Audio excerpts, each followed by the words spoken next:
Osteoporosis of നീ joint അഥവാ കാൽമുട്ട് തേയ്മാനം. ഈ ഒരവസ്ഥയിൽ ഫിസിയോതെറാപ്പിക്ക് എത്രത്തോളം പ്രാധാന്യമുണ്ട് എന്നുള്ളത് നമുക്ക് നോക്കാം.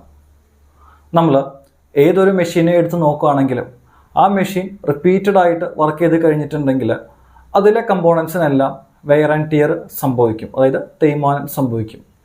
ഇതേ കാര്യം തന്നെ നമ്മുടെ മനുഷ്യ ശരീരത്തിലും ആപ്ലിക്കബിൾ ആണ്. നമ്മുടെ മനുഷ്യ ശരീരത്തിലെ ഓരോ ജോയിൻറ്റുകളും വർക്ക് ചെയ്യുന്ന സമയത്ത് സ്വാഭാവികമായിട്ടും ചെറിയ രീതിയിലുള്ള തേയ്മാനങ്ങളും കാര്യങ്ങളും ഒക്കെ ഉണ്ടാവും. പക്ഷേ മുട്ടിൻ്റെ കാര്യം എടുക്കുകയാണെങ്കിൽ ബാക്കി എല്ലാ ജോയിൻസിനെ കമ്പയർ ചെയ്യുന്ന സമയത്ത് നമ്മുടെ കാൽമുട്ടിലേക്കാണ് കൂടുതലായിട്ട് ആ ഒരു ലോഡും റിപ്പീറ്റഡായിട്ട് വർക്കും എല്ലാം വന്നുകൊണ്ടിരിക്കുന്നത്. അപ്പോൾ അത് വരുന്നതിൻ്റെ ഫലമായിട്ട് നമ്മുടെ കാൽമുട്ടിൻ്റെ ഉള്ളിലുള്ള ലിഗമെൻറ്റ്സ്, ക്യാപ്സ്യൂള്, അങ്ങനത്തെ പല സ്ട്രക്ചേഴ്സും ഉണ്ട്.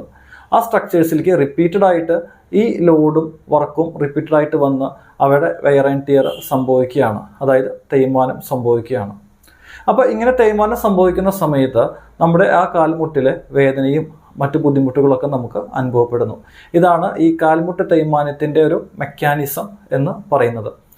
ഫിസിയോതെറാപ്പിയിലേക്ക് വരുന്ന സമയത്ത് ഇതേപോലെ കാൽമുട്ടിലേക്ക് കൂടുതൽ ലോഡ് വരാനായിട്ട്, അതുപോലെ റിപ്പീറ്റഡ് ആയിട്ട് കാൽമുട്ടിലേക്ക് ആ ലോഡും ആ മൂവ്മെൻറ്റും വരാനായിട്ട് എന്താണ് കാരണം, അതിൻ്റെ റൂട്ട് കോസ് എന്താണ് എന്നുള്ളത് വളരെ കൃത്യമായിട്ട് കണ്ടുപിടിക്കലാണ് പ്രാഥമികമായിട്ടുള്ള കാര്യം.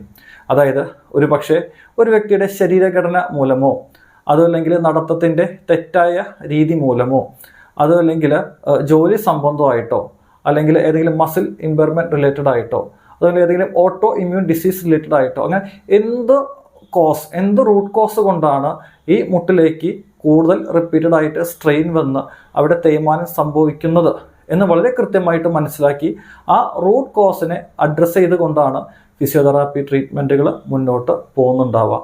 അതിൽ വേദന കാര്യങ്ങൾക്ക് കൺട്രോൾ ചെയ്യാനായിട്ട് പെയിൻ മൊഡാലിറ്റീസ് അതുപോലുള്ള കാര്യങ്ങൾ.